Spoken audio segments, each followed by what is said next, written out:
喜大普奔啊，朋友们！终于不压热度了。本来玉骨遥也只有1个周 VIP 就要收官了，也是时候把热度的面子拿到了。没想到酷的底牌也被吸引出来了，怕是要开心死了吧？众所周知，暑假档是各大平台古偶必争之地。今年第1季度，的会员有所下降，再加上对家的日子普遍比过得好，专业机构分析认为排播延期是主要原因。沙格私自认为，就是玉骨遥的排播延期，让一度失去爆剧拉新的机会，损失了一些会员，被对家抢占了市场。即使肖战梦中的那片海长尾效应还在延续，也不会在乎这些细枝末节，果断在暑假档开启的第一时间空降了玉骨遥。玉骨遥未播就被百家防爆，更何况是在播的时期，再加上有的人确实不讲武德，明明用户数最少，结果每天却播出1.6亿的播放，这个播放量谁敢相信？反正沙哥是不信，搞不懂为什么不学大厂，干脆不显示播放量算了，用热度代替暗箱操作也不会这么尴尬。压热度众说纷纭，但是昨天酷的底牌一放，沙哥还是有些感悟。把玉骨遥压箱底这么久，就是等对手出牌，结果人家死活不出，实在等不起了，只能占了暑假档最好的这段时间播剧。对家其实也是看在眼里，一直压着热度，确实也有示之以弱之嫌，毕竟用另一部剧对打，有点实力不允许。剧播的时候一点也没少捞，玉骨遥11个联名创下今年新高，观众也不忍心看到热度低，也是拼命加油努力。最终获益的还是平台。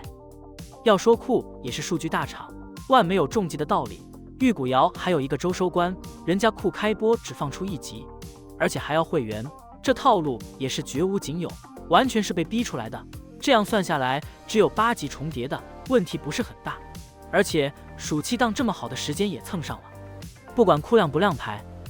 最后都要把热度正常回来的，毕竟面子也是自己的。这2天大家明显感觉到热度有点恢复正常。有些朋友可能会问，玉骨遥到底爆没爆？沙哥告诉你，玉骨遥比梦海要爆。我们不要看最终呈现给我们的，我们去看这些榜单的本质。猫眼热度全部第1，这个是表面，如果吹的话，只吹这一层就够了。有些爱看真相的看到了猫眼热度有所下降，但是沙哥再给你看多一层。猫眼热度组成因素里，全网热度玉骨遥的热度条一直都是接近满格的，微博数据更是断层，只剩下站内和短视频，站内一直压着，这也直接导致了很多榜单数据不利。我们看看芒果的剧，在有的榜单上为什么高过玉骨遥？人家平台一天播放量1.6亿，还压着，能不高过玉骨遥吗？虽然这2天站内热度放开了，猫眼还在下降，那只剩下一条原因就是短视频平台的热度。这里就牵扯到剧宣的问题，剧宣是一种商业行为，人家短视频平台凭什么免费给热度？酷的剧在短视频是官方宣发，就是短视频平台放任务，其他平台的剧自己找人放任务。虽然在梦海剧播前跟短视频签了合作协议，但是还是被压，也难怪玉骨遥短视频的数据不如别人，这是没有办法的。没签协议前连发都不能发，就连自己的短视频官方都没流量，你还指望其他的属实是想多了。玉骨遥站内热度压着，但是追剧人比梦海多100万，沙哥不相信互动和播放会少。整体情况就是这样的，玉骨遥很火，但是大家也要明白相关的一些操作，不要被榜单绑架。大家正能量追星，开开心心看剧，平台的剧平台自己护吧，鸡娃观众那是不可能的。你们敢想不敢想？专门的团队在网上大量招募网民，以15元1条的价格制造负面话题来全方位防爆玉骨遥，这也真是让人大跌眼镜了。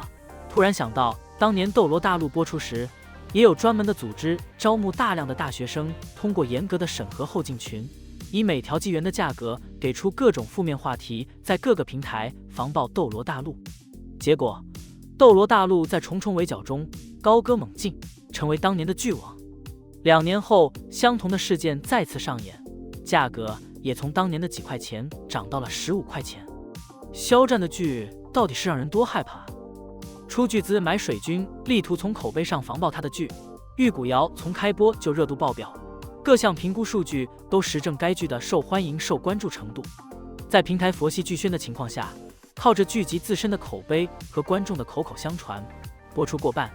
站内热度值已突破28000，已成功跻身必看剧集俱乐部。玉骨遥被称为古偶剧集里的天花板。玉骨遥的播出让更多的路人看到石影后，心里萌生了能否让肖战演自己喜欢的 IP、喜欢的纸片人的强烈念头。喊肖战盖房子的梗火热出圈，肖战拍了一个射雕出来，欠了一堆的房贷话题，也是引起很多路人围观。这代表着石影在古装剧里已成经典角色，肖战的剧粉盘又再次扩容了。肖战已经成功把自己打造成一个行走的大 IP。另外，必须要给玉骨遥的特效点赞，每帧画面都是电影的质感，经费熊熊燃烧的感觉，剧情逻辑清楚，铺垫伏笔环环相扣，可以说玉骨遥没有短板，是书粉认证的先改作品。网友评论说，玉骨遥是看过的剧情最好，逻辑最顺，画面最美，男主最仙，演技最好的仙侠剧，是真心的推荐。错过这部剧，我发自内心觉得可惜，真是口碑助力好剧出圈啊！所以玉骨遥被各家防爆也在情理之中了。只是想奉劝一句，想要的靠自己努力争取，不要走歪门邪道。打倒别人并未必会让你取而代之，努力提升自己，拍出好剧才是立身的王道。玉骨遥空降上线连更19天，网飞也购入版权，腾讯国际版在110多个国家和地区播出，播出后反响同样横扫海外，短短几日已经成为泰国最受欢迎的5部电视剧之一，在美、加、澳、新西兰等多个国家单日收视榜首。就连中国驻加大使馆也在官推上亲自推荐了这部剧，并称玉骨遥是中国最火的网络电视剧之一，日前触角成功扩展了其国际市场。着实没有想到一部暑期档的古偶剧会有如此影响。玉骨遥的改编成功之处就是知道了既定结局，依旧吸引着观众去看剧情的发展。当然，一部分人是冲着看高冷之花的大神官石影是如何一步一步沦陷，在观众见到正式的剧情之后，顿世到入世，是神到是神，道心坚定到踏入红尘。然而石影身上的侠士以爱为名，以义为先。毫不夸张地说，玉骨遥的戏眼再次集中在了肖战饰演的少司命石影身上，每一次出场都能看到社交平台上为之疯狂。一方面是肖战带来的神官石影明明是凡人，却有仙人之姿，无法准确地说出剧中每套造型的色号，但每一套都有一种清透神秘朦胧之美。有多清透？被网友温馨提醒肖战下次不许穿黑色短裤，大型社死现场啊！古偶赛道爆款常有，但如石影这样的角色却不常有，他将成为一个角色滤镜非常厚重的标志性人物。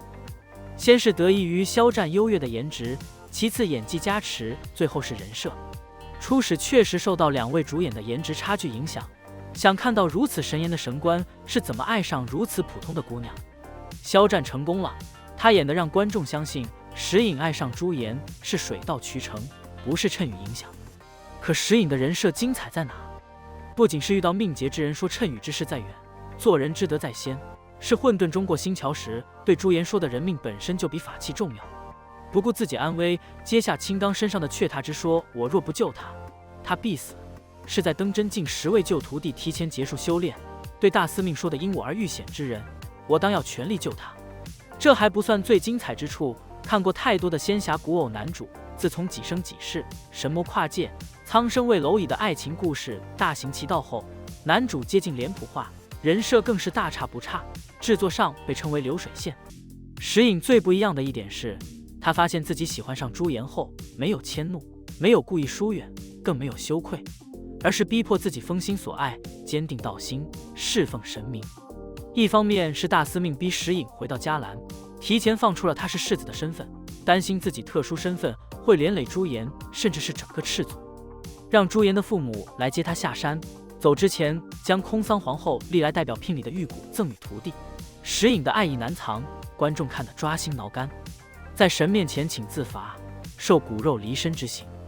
搁以前的男主绝对不会像石影这样坦荡，明明动了嘴硬心死不承认，害怕被旁人发现，羞耻心爆棚，面对别人为难自己的徒弟，也碍于身份不出手，虐就完了。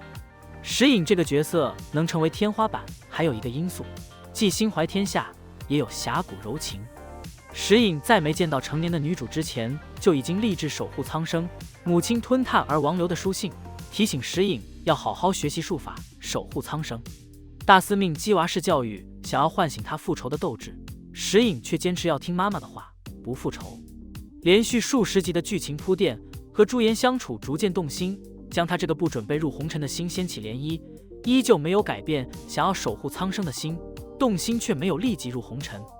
是因为放不下神职，脱下神袍就要走万劫地狱，会失去灵力，没有灵力后就不能用法术，那就没有能力去守护天下苍生，先不入红尘，侠要拯救苍生。这是多年来少有在乎我们苍生的仙侠剧男主角。石影横空出世，纠正了以往被塑造失败的这类人物，并重新树立了一个新的标杆。除了重回仙侠正统的剧情吸引观众外，还有充满经典的中国元素，极具特色的东方奇幻特效、实景、服化道无疑不被夸赞。腾讯视频站内刚播过半，已经超100万人打出了9.7的高分成绩。后续的剧情比前面20集冲突更大，石影受虐的名场面还没开始，就已经获得如此大的反响，热度势如破竹，已经解锁新的热度值28000，期待后续的剧情发展。